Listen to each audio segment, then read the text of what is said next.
সানা কিন্তু আজকে আবার একটা পিকনিকে যাওয়ার জন্য রেডি হয়েছে। চলো কোথায় গিয়ে পিকনিক করছি তোমাদেরকে দেখানো যাক। তার আগে চটপট করে বলে ফেলো তো আমাদের দুজনকে কেমন লাগছে। আমাদের সাথে হ্যাঁ কারা যাচ্ছে আমাদের সাথে আজকে আবার আজকে আবার চলে এসছে অপর্ণাকা আমার অরূপ কাকাই। শিখে ওঠো, তুমি সামনে বসবো ওকে নিয়ে। সানা একবারও ভমিট করেনি আজকে, সানা ঘুমিয়ে ঘুমিয়ে এসছে। এসে গেছি আমরা, চলো। সানা গুড গার্ল হয়ে গেছে, এখন বলতে পারছি না। এই 2 কিলোমিটার বাকি আছে, তার মধ্যে যদি সানা করে দেয় তাহলে হয়ে গেল। আমরা এসে গেছি পিকনিকে। ওই যে পিকনিক হচ্ছে কত যাক বাবা, ঠাকুর ঠাকুর করে সানা কিন্তু এবার আসার সময় মোটেই বমি করেনি। আজকের পিকনিকের জায়গাটার নাম হচ্ছে হাবড়ার দত্তপুকুর। এখানেই আর কি একটা পিকনিক গার্ডেনে এই পিকনিকটা হচ্ছে। প্রত্যেক বছরই হয় পিকনিক, আমরা আগের বছরও এসেছিলাম আর এই বছর আমরা আসলাম। তো এই পিকনিকটা ছিল শ্যাম স্টিলের তরফ থেকে। ঢুকতেই এন্ট্রেন্সটা খুব সুন্দর করে সাজিয়েছে ওরা বেলুন দিয়ে, চারিদিকটা খুব সুন্দর সাজিয়েছে, ডেকোরেশন করেছে, সব কিছুই তোমাদেরকে আজকে ভিডিওতে দেখাচ্ছি। তো সানা এখন যাচ্ছে যেখানে পিকনিক হচ্ছে সেখানটায়। তো ভীষণ বড় এরিয়া জুড়ে পিকনিকটা, এরা প্রত্যেক বছরই বড় এরিয়া নেয় পিকনিক করার জন্য। তো নানান ধরনের আর কি বাচ্চাদের খেলার জায়গা, তারপরে বড়দের নানান ধরনের অ্যাক্টিভিটিস থাকে ওইখানটায়, খুব ভালো হয়, একটা অনুষ্ঠানও হয় সেইখানটায়। তো সব কিছুই তোমাদের সাথে শেয়ার করবো। আর এখানে বাচ্চাদের রাইডগুলো দেখো কত সুন্দর। আর সানার দেখে কিন্তু অলরেডি শুরু হয়ে গেছে রাইডে উঠবো না একটা ব্যাপার, সানা কিন্তু সমানে ওইদিকে তাকাচ্ছে। তো ঢুকেই আমাদেরকে ওখান থেকে দিল অনেক ধরনের কুপন। সেখানে একটা মানে 5 রকমের কুপন ছিল, তার মধ্যে ছিল নানান ধরনের জুয়েলারিস ছিল, তারপরে পারফিউম ছিল, ব্যাগ ছিল। তো এগুলোই আর কি শুধুমাত্র স্পেশালি মেয়েরা যারা গেছে তাদের জন্য রিটার্ন গিফট ওদের তরফ থেকে। তো সেইগুলো কালেক্ট করে নিলাম, আর ওইগুলো আর কি স্টলে দিলে ওরা আবার একটা করে ওরকম গিফট দিয়ে দেবে। আর এখানে আসতেই আমরা ব্রেকফাস্ট খেতে বসে গেছি, কিন্তু আমি খাওয়ার আগে সানাকে খাওয়ালাম, তার কারণ সানাকে পুরো খালি পেটে আমি নিয়ে এসেছি যাতে ও বমিট না করে, যার জন্য করেনি বমি। ব্রেকফাস্ট দেখেছো সানা? তুমি খাবে তো ব্রেকফাস্ট থেকে? সানার ব্রেকফাস্ট এমন খাচ্ছে, এটা সবথেকে ভালো খাবার। মা মা কেমন? মা আমার দিকে তাকিয়ে বলো। ওরে বাবা, খুব ভালো লেগেছে সানার মিক্স ফ্রুট জুসটা। আর এখানে আরেকটা স্টার্টার চলে এসেছে। খাওয়া পর্ব মোটামুটি মেটার পর চলে গেলাম ব্রেকফাস্ট কাউন্টারে কী কী আছে তোমাদের সাথে এক ঝলক শেয়ার করার জন্যে। সমস্ত কিছুই আর কি আমি প্লেটে মোটামুটি একটু একটু করে হয়তো তোমাদেরকে দেখিয়েছি, সব কিছুর নাম আমি বলছি না, প্রচুর কিছু ছিল কারণ সব কিছুর নাম আমার মনেও নেই। আর সব থেকে বেস্ট লেগেছিলো দই বড়া। তারপরে আমরা খেয়ে নিলাম একটু মকটেল। তারপরে চলে আসলাম কাউন্টারে, যেগুলো আমাদেরকে কুপন দেওয়া হয়েছিল সেই জুয়েলারিগুলো। আমরা সমস্ত কুপন দিয়ে যা যা আর কি আমাদেরকে রিটার্ন গিফট ছিল সেই সমস্ত কিছু আমরা এই স্টলগুলো থেকে কালেক্ট করে নিলাম। কালেক্ট করে নেওয়ার পর সানা তো ভীষণ খুশি হয়েছে কানেরটা দেখে। খুশি হয়েছে, কত গিফট পাওয়া যাচ্ছে তাই না এখানে এসে। চলো একটা বটুয়া নেওয়া হয়েছে। ওদিকে একটা হেয়ার ব্যান্ড নিলাম আমরা, তারপরে নিলাম হচ্ছে বটুয়া, তারপর কানের হার, এ সমস্ত কিছু নেওয়ার পর এখানটায় দেখলাম যে ওইখানটায় বেলুন শ্যুট করা হচ্ছিলো, কিন্তু ওইখানে অনেক লাইন বলে আমরা আর লাইন দিলাম না। আর এখানটায় সোজা চলে আসলাম। এখানটায় কিন্তু পারফিউম ওরা আমাদের পছন্দ অনুযায়ী স্মেল অনুযায়ী বানিয়ে দিচ্ছিল। তো এখান থেকে আমরা একটা পারফিউম চুজ করলাম। তো এরপরে চলে আসলাম, এখানে দেখলাম যে হাতের উপরে কালার দিয়ে আর্ট করা হচ্ছে, আবার এদিকে নেল আর্টও করা হচ্ছে। তো প্রত্যেক বছরই এরা এগুলো করে। তো আগের বছর আমি সেভাবে ভিডিও করিনি, তো আজকে আর কি ডিটেলস ভিডিওটা তোমাদেরকে দেখাচ্ছি। তো এইখানে চলে আসলাম, অনেক প্রোগ্রাম হচ্ছিলো, মেন স্টেজটা হচ্ছে এইদিকেই হচ্ছে। তো প্রোগ্রামটা সবাই মিলে কিন্তু এনজয় করছে, আর আমি চারিদিকটা তোমাদেরকে একটু ঘুরিয়ে ঘুরিয়ে দেখালাম। আর এইখানটা কিন্তু একটা সেলফি জোনও করা হয়েছিল। তারপরে চলে এলাম এইসব খেলার অ্যাক্টিভিটিগুলো দেখতে। এগুলো দেখার পর ভাবলাম যে আমরাও আর কি পার্টিসিপেট করি, কারণ পার্টিসিপেট করলে জিতলে কিন্তু অনেক অনেক উপহার ওরা দিচ্ছিল। তো সেইখানটায় আমরা লাইন দিয়ে দাঁড়িয়েছিলাম যে এখানটায় আমরা পার্টিসিপেট করব আর এখান থেকে উপহার কালেক্ট করব। সানার বায়নার চোটে আমি কিন্তু এখানে পার্টিসিপেট করতে পারিনি, সানাকে নিয়ে চলে এলাম এইখানটায় এই রাইডগুলো দেখানোর জন্য। মানে সানার এখন ইচ্ছা এই রাইডটাতে উঠবে, কিন্তু ছোটো বাচ্চাতে অ্যালাউ নয়, তাই আমি একটু উঠলাম এই রাইডটা আর কি এনজয় করার জন্যে। প্রথমে আসতেই ঘোরাচ্ছিল, তারপরে জোরে ঘোরাতেই ধাপাস করে আমাকে ফেলে দিয়েছে ওখান থেকে, দেখতেই পাচ্ছ তোমরা।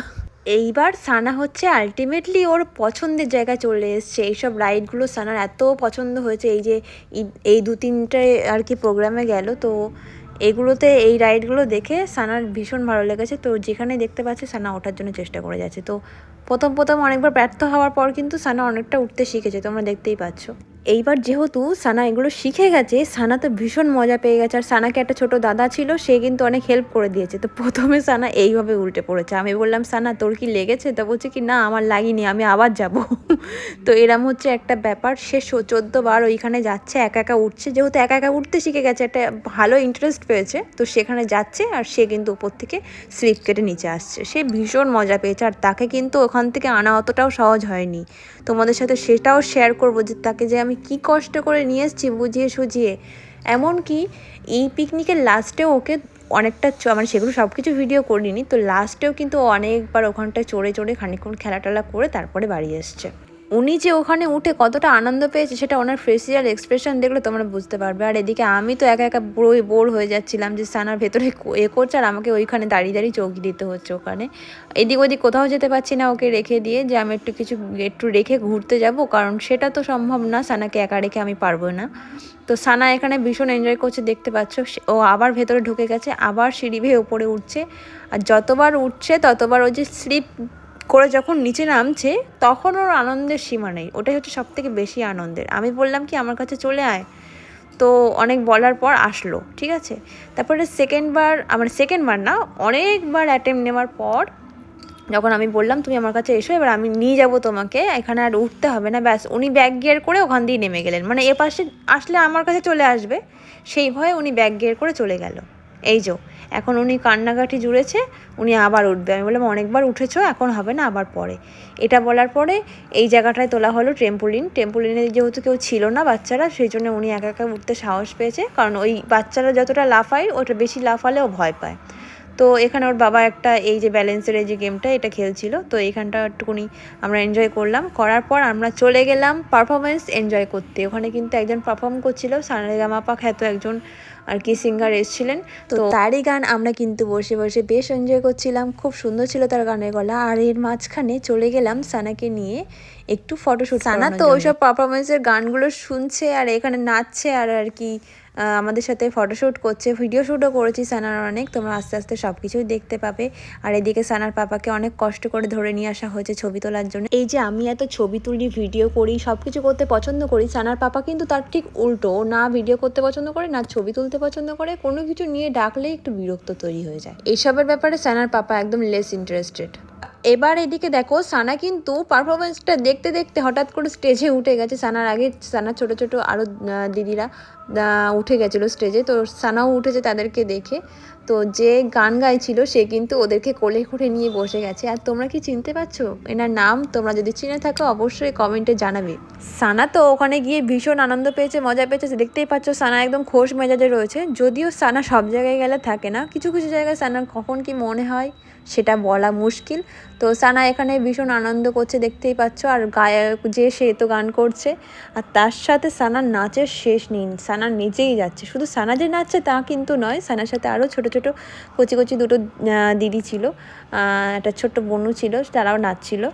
তো নাচানাচির পর আমি বললাম কি সানাকে নিচে নেমে আসতে, তো সানা কিছুতেই নামবে না। তো চলো পারফরমেন্সটা তোমরা একটু এনজয় করো, তারপরে দেখো সেই রিয়াকশানটা যখন সানাকে বলা হয়েছে স্টেজ থেকে নামো। আর হয়ে গেছে, গান শেষ হয়ে গেছে, চলে এসো। আর হবে না, হয়ে গেছে। The Shansfield Family Festa. আর হবে না। 2,100 congratulations everybody on behalf of চলে এসো। Kunal Roy and Shansfield. এখানে আমরা সকলেই এসেছি, আমরা সকলেই আনন্দ করছি। টেনে নিয়ে এসো, টেনে নিয়ে এসো। আলটিমেটলি অনেক কষ্টে সানা বললাম আমি ও পাশ দিয়ে একা একাই নেমে যাচ্ছি। নামার পর আমাদের পারফিউমটা বানাতে দেওয়া ছিল, সেখান থেকে আমরা পারফিউমটা কালেক্ট করলাম। তারপরে চলে গেলাম চেয়ার সেটিং খেলায় অংশগ্রহণ করার জন্য। আমরা সবাই অংশগ্রহণ করেছিলাম, যদিও এইসব খেলায় আমি জিততে পারিনি, কেউই আমাদের আর কি দলে জিততে পারিনি। তো তারপরে চলে গেলাম আমরা লাঞ্চ খাওয়ার জন্যে সানাকে আর কোলা করে নিয়ে। তো লাঞ্চে অনেক কিছু মেনু ছিল, সব কিছু তোমাদেরকে বলছি না, কিন্তু ভিডিওতে দেখিয়ে দিচ্ছি। আর সানা এখানে কিন্তু একা একাই চলে এসেছে থালা হাতে নিয়ে বুফেতে লাঞ্চ খাবে। এবার তোমরাই বলো আমি নিজের থালাটা ধরবো নাকি সানার থালাটা ধরবো, কারণ সানা তো থালা ধরে একবার কাত করে দিচ্ছে, একবার এদিক করছে, একবার সেদিক করছে। তো সানাকে কিন্তু আমি টেবিলে বসিয়ে দিয়ে এসেছি। খাবারগুলোর টেস্ট নিয়ে কিন্তু কোনো কথাই হবে না, জাস্ট দারুণ ছিল সমস্ত কিছুর স্বাদ। তো চলো এবার টেবিলে যাওয়া যাক আর সানার বক্তব্যগুলো শোনা যাক। তুমি একে নিয়ে কি করবো বলো? ওকে আমি ওর পাতে আমার দিকে তুলে তুলে একটু একটু দিয়েছি, হবে না। গোটাটাই আমার, এইটা ওকে দিতে হবে। আচ্ছা খাও, তুমি চামচ দিয়ে খাও, খাও খাও খাও খাও, মা খাও, এই তো আমার মা খাবে। গাজর খায় না, ওই তো বড়টা খাও। তারপরে আর কি সানাকে অনেক মানিয়ে তারপরে খাওয়া দাওয়া কমপ্লিট করে পানের স্টল থেকে পান নিয়ে আমরা চললাম বাড়িতে। চলো এবার বাড়ি যাওয়া যাক। হ্যাঁ, আমাদের পিকনিক খতম। হ্যাঁ, পিকনিক খতম।